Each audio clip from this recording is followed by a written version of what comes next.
Hey everyone, welcome to I Just Watched. I'm Joseph. I'm David. And it's been a while. It has been 100% my fault. I dislocated my knee. There's a story behind it. You'll have to ask if you want to hear about it. But before we do anything else, again, sorry about that. But we're back in black. Because we're in black. And blue. Or really light black. It depends on what you see. Really dark gray. Yeah, really dark gray. But no, ladies and gentlemen, we're back and we're talking Spiderman, Far From Home, and a little bit into what the MCU future. More our guess of the into the future. Or what clues they gave us. Yeah, into the future. There you go. Yeah. I felt like I was wording it wrong. That's what I was trying to get at. Yeah, and then we're gonna talk a little bit about Captain Marvel just because it's relevant. But anything you want to add? Let's get started. Let's do it. Ladies and gentlemen, it's been a while, but if you enjoyed this video, hit that like button, click the subscribe button to stay tuned and see more of our shenanigans. Click the bell so you can get notified. It's my notification dance. But no, hit that stuff and let's jump into Spiderman. Alright everyone, so we're going to go back to basics. Pros and cons, cons and pros, pros and cons and things of such. I was going to bring into the pros and cons and pros and pros. Anyways, we're going to jump into that and we're going to talk about Spider-Man Far From Home. We're going to start with the cons because there was just an abundance of things that we just hated, disliked, loathed, tried, just so much. David, you go ahead and start. I didn't like the suits. That'd be my first con and probably my only con. I didn't like the stealth suit. Is that what they called it? Yeah, the shield stealth suit. The homage to noir, if you would. Yeah, I'd rather just see noir. Yeah, I mean, I understand it. Don't get me wrong. I totally understand it. And he explained it during the movie how, if they see me in the, they're going to know it's me. Yeah. So, oh, by the way, spoilers. Touche. 100% spoilers. Spoiler. But, to keep going, I didn't like that. The red suit, the red and black, looked a little better. Yeah, than anticipated, but still, it's really not Spider-Man to me if it's not blue and red. I mean, let's be honest. That classic, man. Yeah. Like I understand the other suits have purpose, just like Iron Man's suits have purpose. But it's the red and gold, it's the red and blue, it's the red, white, and blue for Cap. Yeah, I was about to say you gotta put Cap in there. You know what I'm saying? Like it's just at the end of the day, those classic suits or looks are, so attached to the character. Classic. Bro. You want some genius levels. Like, it's like the Hulk, no shirt, and like purple shorts. That's classic. Not like what we got in Endgame. That's a whole other thing. But we'll continue. Yes, we will continue. I agree with him though, of course. The suits were okay. Like, I didn't hate them. The one thing I did like, however, was the fact that the red and black one didn't have Karen, because this movie on its own relied more on just Peter being like genius. Finally, we got to see a little bit of that with the smartest man in the room comment, and we got to see him rely on his own capabilities as Spider-Man, bro. So that right there was a big plus for me. I'm a huge Peter Parker fan. I'm a huge Spidey fan. So it just, if you watch the Homecoming review, and as David says, and we know you did, that was a bad voice, but you know what I was going for. So you did it again? I just doubled down, dog. Just doubled down. But yeah, so my biggest issue was the tech and the suit and how he had to rely on others. Like, he just didn't come off as smart and capable, which they fixed in this one. So that was really cool. But yeah, other than the suits, I mean, I can't personally think of something that I really, really disliked. Things that they did with Mysterio was cool. Villains was cool. Story was cool. Like, overall, everything was pretty good. Like, I just really can't think of something I can personally genuinely say, didn't like this. Like, maybe I could nitpick on some stuff. Yeah, like, we could say that his best friend Ned is the worst friend in the world. Yeah. But we're not going to say it. But that's just some personal stuff. Like, Ned, you's an asshole. Yeah. We're bachelors in Europe, and then he hooks up with a chick on the plane. Anyways. Yeah, like I see how they. Hey, make sure we're not in danger, bro. Yeah. I'm literally gonna go fight something, and you worried about. That's why we're friends, apparently. Yeah. I don't know. You don't love me. But yeah, I mean, Peter's too good of a guy. Literally, it's part of the problem. But no, I mean, like I said, I can't give you a definite con. We can nitpick all day. Sorry, we can nitpick all day, but that's gonna do absolutely nothing. So let's jump into pros. Are you? Oh, let me rephrase. Are you done with your cons? I'm done with my cons. I can't believe it. Do you see how much we disliked everything in this movie? Ladies and gentlemen, let's jump into pros. Pros. So since I made David go first on cons, I only feel like I kind of have to let him go first on pros. Just out of respect. Sir? Pros. My pros, well, first of all, Tom Holland as Spider-Man. Yeah. And, I mean, I kind of elaborated on it a little bit, but Tom Holland really got to shine as Spiderman and Peter Parker in this film. And I loved it. Yeah, it was great how you had how we had a young Tom Holland, a young Spider-Man, how they reintroduced the Spidey sense as the Peter Tingle. The Peter Tingle. Which is so awkward. Yeah, I'm not gonna lie. I was like, I hate it. And then I watched the film and I was like, I hate it less. Exactly. But it's a spin on it, and if Marvel does anything really well, they spin things for comedy or for just aesthetic. Like Jarvis, for instance, how a butler in a room, everyone's gonna think that's Alfred. He made it the AI because he's all tech. So the Peter Tingle, nice touch. A little awkward. Hopefully they keep it there. They don't. I feel like it's gonna be like a personable thing. Like people who know him be like, "Yo, use that Peter Tingle." But in general, it's gonna be the Spidey sense. Yes. Aunt May's gonna use it, and Happy. And that's probably it. And I say Happy like that because I don't know where. I don't know what. I feel bad for Happy at the end of this movie, man. He is definitely in the Jorah Mormont. He's found his queen. Realm of things. He's definitely found his queen.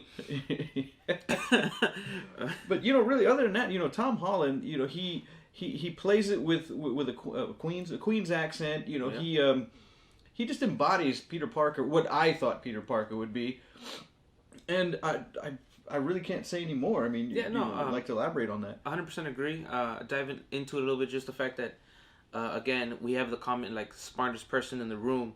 And it was like the first time we really get to see him be like Peter Parker, like holy, like he just started going on a rant, and I was like, "That's my Peter right there." And then at the end, we'll get into it. You get to see him, like, so you see that moment. That's Peter, and there's another moment. I'm like, "That's Peter." And then at the end, there's a moment when he is Spider-Man. I'm talking about the whole woo, and like the whole. Well, see, that's not the moment I think he's Spider-Man. We'll get there. You on the bridge? No. It's in the. The same. I got you. We'll get there. Continue. We'll get there. But yeah, no. So that's, I mean, Tom Holland, because of course we liked him from the jump. We liked him. I feel like this one solidified how much I actually, or now I'm like, you know what? I'm more invested because Homecoming, y'all know I wasn't a huge fan. I thought it was okay. This has officially, I'm backing it 100%. Far From Home, I'm like, that's my Spider-Man. Not Spider-Verse level, but close. No, but it's getting there. Because Spider-Verse is amazing. That's another level. Ooh. And to go a little further, what's called my second pro would just be the extended cast. MJ, Ned, Nick Fury, Maria Hill. Everybody played their part. And I know you guys are saying, "Well, there's one more person." We're getting to him. He deserves his own moment. He really does. MJ, I was not a big fan in the first movie. She was very secondary, because he was pursuing somebody else. And Zendaya, I was not a fan. I didn't. Wasn't feeling it. This one definitely helped me. And this one, it's funny because they kept her dark humor. I think it's just humor, but apparently it's dark when babies cry and shit. So they keep that, but then at the same time, they like brighten up her character, as in like she's not just being dark and like, I hate the world. She's like, I hate the world, but I love to hate it. Like, does that make sense? And they made her a teenager. Yeah, like I don't know. She was cool and bright, and she was like, yeah, I love to hate this. She still had her teenage, because in the first movie she was just dark and blah. But this one, they actually made her a teenage girl, and she was like, with the characteristics of the first movie, but yet once again a teenager. I can't express that enough. I'm just saying, after this summer vacation, if she dyes her hair red, hey, it worked for Rihanna. Facts, like big facts. So then we moved to Ned, and I think we've talked about Ned, how he's the worst friend in the world. First things first, I hated him because of the whole guy in the chair thing. I like him more in this one because he's not the guy in the chair. Thank God. He's just a friend. And a horrible one at that. But he's just there because it's Peter's friend. But, like, there's no, like, moment where he's like, Ned, I need you. He's like, no, Ned, like, lie for me. Ned's like, got you. Done and done. All right, like, that's it. That was perfect. Spidey, do your thing. Like, literally. I mean, I think Ned's biggest contribution was Night Monkey. And that's perfect. That's as far as I need him to contribute. Exactly. No chair, none of that. Yeah, he doesn't need... Spider-Man's never had a guy in the chair. Yeah, like Peter Parker has never needed it because Peter Parker will forever be the smart... If you go comics, Reed Richards is the smartest man, top of the food chain. Then it's Peter. MCU, it was Tony. Tony's gone. Now it's Peter. Now they're pushing Peter. Yeah. And I know people say Shuri's the smart. Shuri has always been on their level of intellect. I get that. But they put that into her character. That's why we loved her so much. They weren't really doing that for Peter. They do now. Now I love him more. You see what I'm saying? They're pushing the narrative. They're pushing his narrative. They're making him, for what we think will be, you know, the Tony-esque. Yeah, you know, like, he will be, you know, the new face. When it's said and done, because right now I believe it's Carol Danvers, Black Panther, you know, they're going to push everything forward. But I think when it's all said and done, and Tom Holland's at Empire State or Empire University or whatever, you know, and he's Spider-Man and he's running things. But he's not there yet. Yeah. You know, and then again, we could be wrong. And we've been wrong a lot of times. But anyway. We have. You know, and those two characters really, just Ned and MJ, you know, you had the red, you know, the teachers. They seemed a little dumb to be chaperoning kids across Europe, but perfect. You know, whatever. They pushed it. Yeah. What's funny is that was it Brent? Was it the new guy? Because of the blip, he's 5 years older. Yeah. He was more of like a genuine Flash to me when it came to being a jerk. Than Flash. Because Flash is just like he's not intimidating. Like, nothing against the guy, he's just not intimidating. Like I don't know, even his verbally, I'm like, I get it, you're supposed to be this big bully, but if without powers Peter looks like he whoop your ass, you not bullying nobody. Yeah. All right, like Brent's a little bit bigger, he looks a little bit more intimidating, and in this movie, like, he did some stupid shit, and I was like, you're gonna be around a little bit, I feel it. You're gonna turn into something. You're gonna be a problem. Yeah, you mean. They might just realize that your name is Flash. Yeah. whole Dark Knight Rises thing. Yeah. Oh, your middle name is Flash? Yeah, that's crazy. Yeah, you know. Oh man, you like being called Tom? But you know, that's a whole nother. That's neither here nor there. You know, so we go from there. We go to Nick Fury, who from the jump we felt our Joseph and David. I'm gonna separate them. Joseph Tingle, and then David's Tingle. God, we really definitely going on. We just talked about how awkward that was. Yeah, using it. But see, no. I did it better because I was gonna say Joseph and David's Tingle. No, it was interactive. That's why I separated it. Using the term tingle in general. No. Using it in general is just bad. Like sleepover style, bro. There's a pillow right here. See, now you're saying sleepover. Maria Hill calls him Nick, and that's a big no. We saw from Captain Marvel how he's like, nobody calls me Nick. Fury. And she comes up, she's like, what do you think's going on, Nick? You're like, wait a minute. And he answered, like, immediately. Yeah. He's like, huh? Yeah. That seemed off. If I had a long, beard, I'd be, something's not right. Yeah, something seemed off. And then there was a couple times it just wasn't. And that's a credit to Sam Jackson for just being him, but not being him. That's hard to do. I was like, he has to be Nick Fury, but just enough of not the same level of badassery for us to be like, something's going on with you, young man. Jake Gyllenhaal as Mysterio. The Bubble Boy. Drop the mic. Spider-Man has done something that is amazing, and the MCU finally is getting it right. Spider-Man Homecoming gave us the Vulture. Batman, Michael Keaton, destroyed it. Arguably the best villain of all the movies. And then we get Jake Gyllenhaal's Mysterio. And a lot of people are like, Mysterio, fishbowl, blah, blah, blah. You know his character? We're not going to get into that. But if you know his character, it works cinematically. I think it works cinematically better than it does on the page. and Jake Gyllenhaal delivers. Yeah, I need more of just that character. Like if they ever do Sinister Six, I need him in it just because we got an idea of what he's capable of in this film. And I mean, again, like he said, if you know the comics, you know what he's truly like. He's a powerful dude. He's a genius level intellect, and he's a powerful character. Not in the physical sense, but in the mental game sense. And if you know, you know. But spoiler, he made Wolverine kill all the X-Men. I mean, old man Logan was literally his fault because of Mysterio. He tricked all the dude's senses. That's crazy. That's some level stuff. And I mean, there's a scene in this film that I won't dive into just because if you haven't seen it, we'll call it the Mysterio scene. Yeah, it's so beautiful. Think of if you've ever played the Batman games and you have to fight Scarecrow and he injects you with the fear toxin and you have to fight through it. Think that, but cinematically, almost identical. Oof, that scene though, was just so smart and just I didn't expect it to be so good. There's a scene where it dives into the fishbowl and it looks like where he's at, and it pans out and it is a fishbowl and he takes it off. He's got no head. It rolls down his arm. Like what? Like beautiful. Like where this guy, where Doctor Strange was supposed to give us visuals that we've never seen before. Doctor Strange is a good looking movie, but this one scene, wow, amazed, blown away. My new favorite villain of the entire MCU. And of course, when you get an actor the caliber of Jake Gyllenhaal, that's sexy, son, bitch. It's a bubble boy.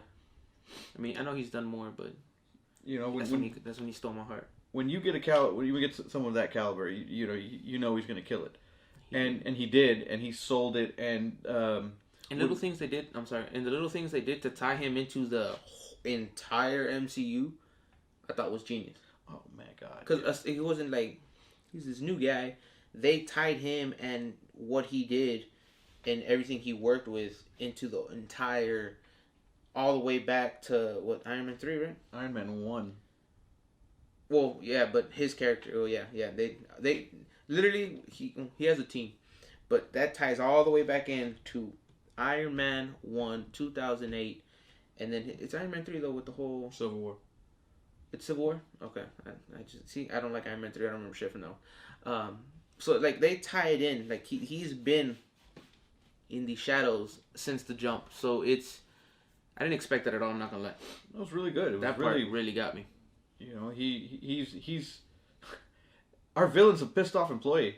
100%. And the thing is, I've said it before, but they were so. It's funny because they were accurate, but they weren't.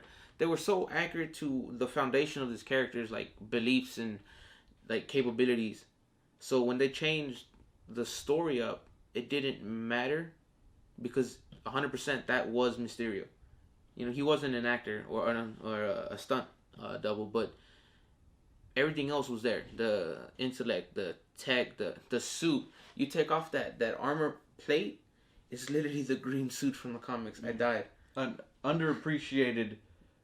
Just wants his come ups or whatever, you know, like he wants to be recognized, and you know his life work. His boss named it Barf. Yep. Come on, why would you do that? Damn. I mean, granted, it's an acronym, and Tony loves his acronyms. We know, and did we know? We find out for real in this one, but that's the Jarvis stands for something. It's all acronyms. Tony, that comes back for something. But no, I mean Mysterio. I need to see more of him. He's my favorite villain of the entire MCU.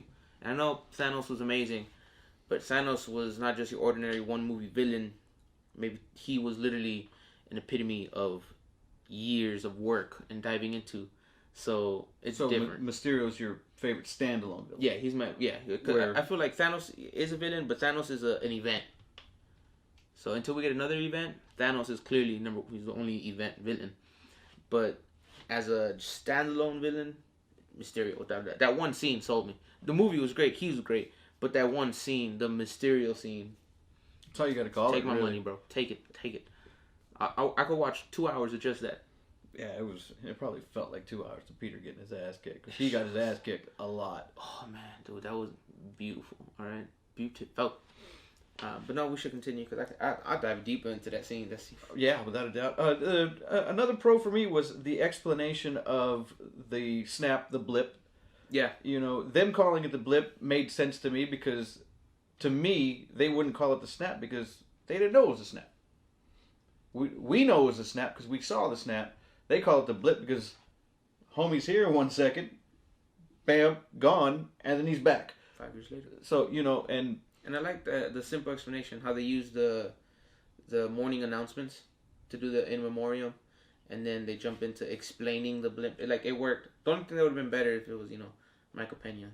First of all, this movie opens up with Whitney Houston, I Will Always Love You. Oh my God. And you're like, what the hell? And then it goes into this very high school, badly, just not produced well. Yup.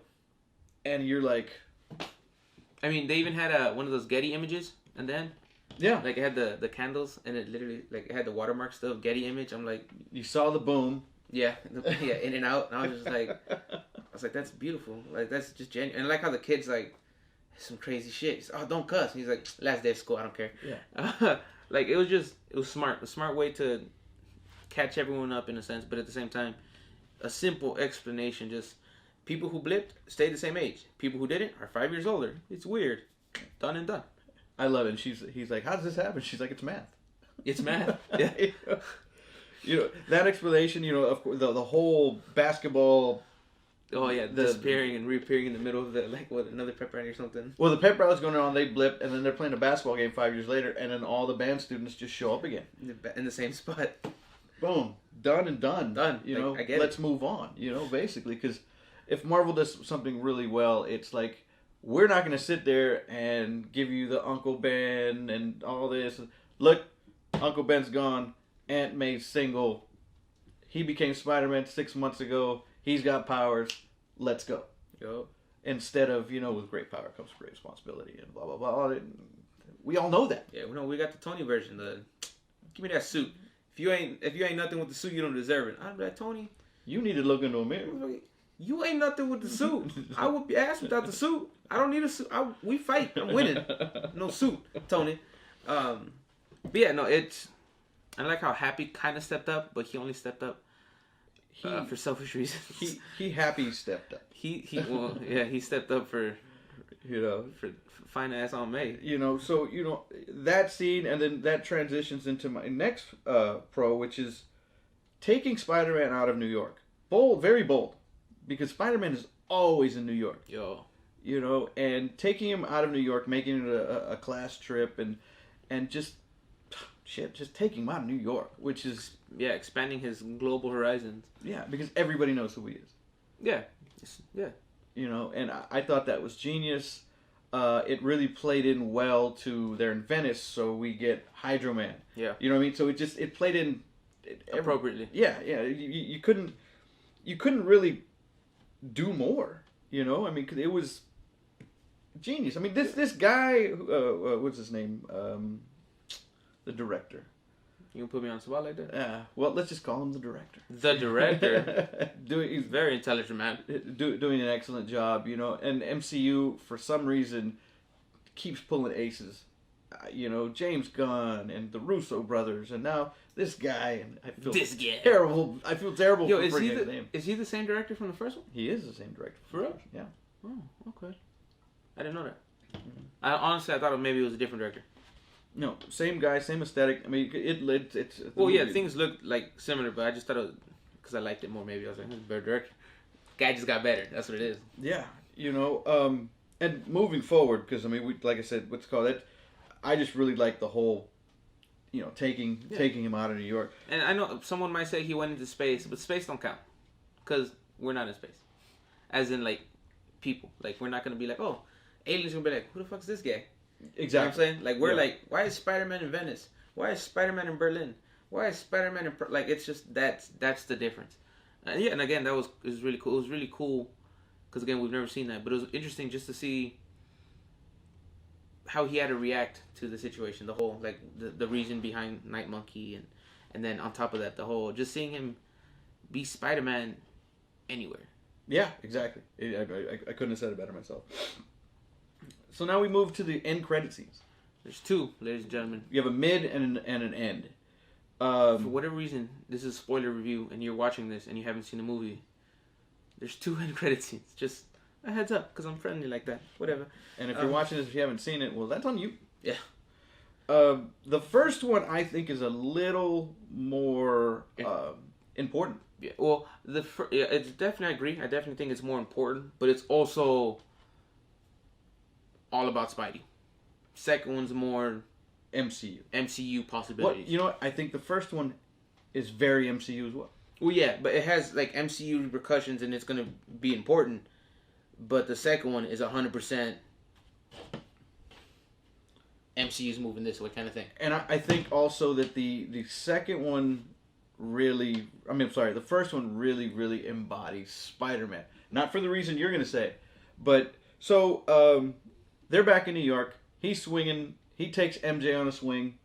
Blah blah blah. She hates it, which I love. I love the fact that she hates it because she's terrified. We've never seen that. Hair was a mess. You know, every MJ's loved it, and every Gwen Stacy's loved it. Yeah. You know, and she's like, no more. Yes, I'm not doing that again. You know, so deep down inside, she's doing it again. So it's safe to say you're not taking her to Disney World. You know, not like that. But so they get down. Madison Square Garden's got this huge screen. Mysterio comes on. The news comes on and says, "Hey, we've obtained this video." Mysterio says, "Hey, I killed everybody from the alternate universe. Spider-Man is trying to kill me. He says he wants to take Tony's place and he wants to be the next great one." And then he says, Spider-Man is really Peter Parker. Yeah. And you're like, oh, shit. Uh-huh. And you're thinking, you can't get better than this. You can't. And then they give you J. Jonah Jameson. This one, it was brought to you by thedailybugle.net. .net. So it's not, of course, because papers are really irrelevant now. Yeah. And it's like, wow. And the part that got me was when he named Peter Parker. Because if you know anything about Spider-Man comics, Peter is never happy. Nothing ever good happens to Peter. At the end of the day, he could save everything and he gets shit on. Mm-hmm. And now, everyone's going to be after him. Yep. He's got to hide Aunt May. He's got his friends, school, like everything. That's a big... I mean, it only happened, I can remember correctly, once in the comics, and that was during Civil War. He did it himself. Yeah, to the new, like basically how they were doing at the end of Homecoming almost, to the news media, blah blah. But then he fixes it using Doctor Strange, Reed Richards with his giant spell, read Original Sin and whatnot. But basically, Original Sin is amazing. Wipes everyone's memory of Peter Parker being Spider-Man, so you can go back to being just being both. So yeah, I'm not gonna lie. Two things. I didn't expect Simmons to come back to be J. Jonah Jameson. That shit was beautiful. And then the fact that Beck, Mysterio, made it look like Spider-Man was the bad guy. And then not only made him look like the bad guy, drops his name like, oh yeah, by the way. He put him out there. Peter Parker, Spider-Man. And that motherfucker uploaded a picture. Oh, how rude. But he did tell us that, I have contingencies. Yep. And he told him, you're too trusting, dog. If Spider-Man takes me down... Keep taking the mask off. Well, part of that was Nick Fury. Because when he walked in, everybody knows you don't even worry about the mask. You'll be breathing through spandex for no reason. Yeah. Yeah. Very important part that it's throwaway. We thought it was throwaway. We thought. It comes back to biting the ass. Yeah. You watch in the future. Well, everyone knows now, but if they do fix it using Strange or however the MCU decides to maybe fix it, I don't know if they will, but if they do, mask ain't coming off ever again. Ever again? Because clearly, it's a problem. I'm interested to see how they deal with, or how he deals with it. Because Happy's gonna protect Aunt May, but like and Peter. Oh yeah, my bad. Oops. Hey, and her nephew. Oops. I don't know. It's weird. Like people at school, like he can't go to school no more. He's got a year left of high school. Yes, like it's gonna be homeschooled or what? Like, because you're like, oh, he can go to school. No, because no one's gonna leave him alone. And on top of that, if anyone's like, I want after Spider-Man, they're gonna fucking blow up the school. All right, like that's a big problem. Which opens up the door for the Sinister Six. Now everybody's coming for him. Exactly, which is great for the Sinister Six part. So that's my true Spider-Man moment where at the end of the day, everything's good and he gets shit on. Yeah.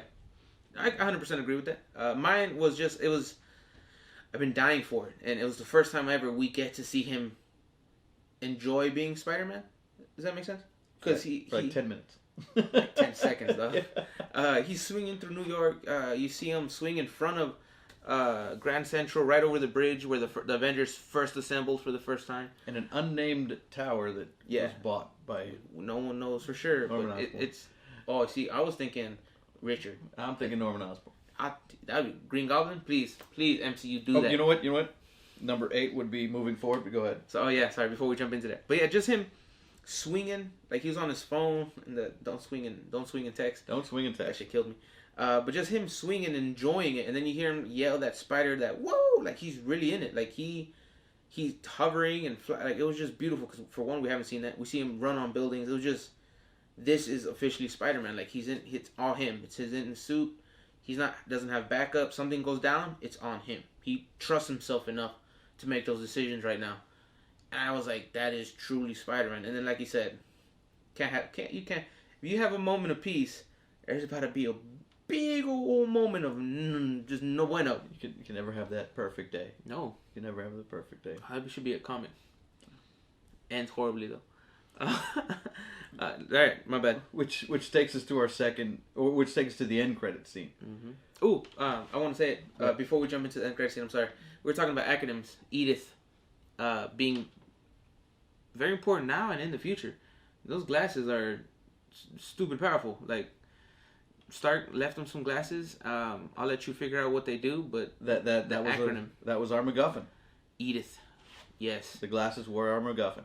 What does Edith stand for, dog? Even in death, I'm the hero. In beautiful Tony Stark fashion. Even dead, I'm the hero. Yeah, even dead, I'm the hero. I said even in death. Yeah, even dead, I'm the hero. Yeah, it's just Edith. It's beautiful. I'm not gonna lie. I would go to Stark's ghost and just money. Like so money. Like that was beautiful. That was really good. It really was. You're like, this is perfect. Thank you. But no, yeah. Moving forward, in the middle of the one, towards the end of the movie, we get a weird Nick. Even I said Nick, well, because it is Nick. It's not Fury. Fury's talking to I can't remember her name. Maria Hill. Thank you. He says the Skrull sleeper cells are supposed to be top secret, and we're both like, huh? Was it Skrulls or did she say Kree? Did he say Kree? Skrull. I heard Kree. Oh, Skrulls. Okay. I guess we have to watch it again. If you remember, I thought it was Skrulls. He thinks it's Kree. I think I'm right. He thinks he's right. Who's right, young ladies and gentlemen? Let us know. But using that to jump forward, we were right about something else. About Nick being Nick and not Fury. And Hill not really being Hill either. We find out it's Talos and his baby mama. I forgot her name, I'm sorry. But more importantly, not just the fact that they're, I guess, giving Nick a vacay, the fact of where Nick is at. Well, the whole point of them being down there was Fury sent him down there to give Peter the glasses. Mm-hmm. The MacGuffin. Yep. And it went horribly wrong, apparently. Clearly. Because everything that Skrull Fury did just blew up. And had Skrull Fury not been Skrull Fury. I'm gonna get that right one day. Call him Nick. If Nick had told him, "Look, man, I don't know about this dude. I'm a little shaky, and you might want to be breathing through spandex because I don't know what's going on." Yup. We wouldn't have this issue. But no, he's like, I trust him, of course. Hey, because and like that's Mysterio, some Nick shit though. And like Mysterio said himself, like, you know, I'm from another dimension. What kind of crazy shit is that? It's the shit people believe, and Fury, Nick believed it, and now we have this whole mess. And so he sends him down there. He gets the glasses. Everything works out. Blah blah blah. Then we see Fury in a space station, looking like he in Tahiti. Yeah, it's a wonderful place. He gets up and he's like, "Oh, great, whatever." And you see him walking through the space station, surrounded by Skrulls. Yup, and they're like doing repairs or building it or whatever. So that means Sword? Is Sword coming? It has to be Sword. Yeah. It has to be. Because S.H.I.E.L.D. was Earth-based. And clearly, that's not enough anymore. So that could be the main space station for Sword. Sorry, Sword. I keep saying Sword. Can't help it. For Sword, and Sword is basically intergalactic version of Shield. That's honestly what it is. It's the Lantern Corps.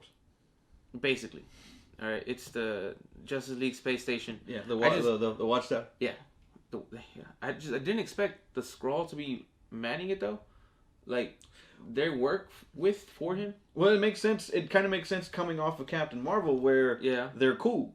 Well, yeah, but it's still like, I don't know. I guess it solidifies we can't have a secret invasion. Then again, it solidifies we can't have a secret invasion. But a good guy secret invasion? No. I mean, they said it in Captain Marvel that they're not all Skrulls are good. Yeah. And I keep forgetting her name, and I've been trying to remember it. They never gave us the name of Talos' daughter. And in the Secret Invasion, the Queen of the Skrulls is the one who did that. And remember, she saw a human or another entity kill Skrulls. She could be mad at them, and then later on be like, you know what? Screw it. We're taking them out. And then Maria Rambeau's daughter could be like, hey, your eyes are so blue, don't ever change them. And that could be the way you could tell who she is. Kind of a Mystique thing. You know, so there's so many ways. And this is getting into number 8, which is how are we moving forward. Yep. So Secret Invasion, I believe, is still on the table. Because, like I've said it 100 times, you can't have you can't bring the Skrulls in and not do Secret Invasion. Good or bad. Who's your Cap? If we go there, because don't get me wrong, I was 100% agreeing with you because I felt like if we had the Skrulls, Secret Invasion is what we call a must. But who's your Cap? Because it's always Cap, and it's always the little thing that gives them away. So who's your Cap? You just have a guy look like Cap. You know, say you went back into the quantum, and he came back and blah blah. It's easy. It's the great thing about shapeshifters is, and what we've seen in the past, it's so easy to do that. But you have to get Evans back. Looks like, hey, Disney can buy anything they want. True. I'm not against it. And it can just be a cameo. It doesn't have to be. I mean, you can do a Secret Invasion without Cap. You can have. I figured who would be your Cap? Like, not literally who's going to be Cap, but I mean, who would be the character? Who's the hero that's been switched already? You see what I'm saying? Oh yeah, I got you. That's what I'm saying. Like, who would you? It could really be anybody. It really could. I mean, because for all you non-comic book readers, it was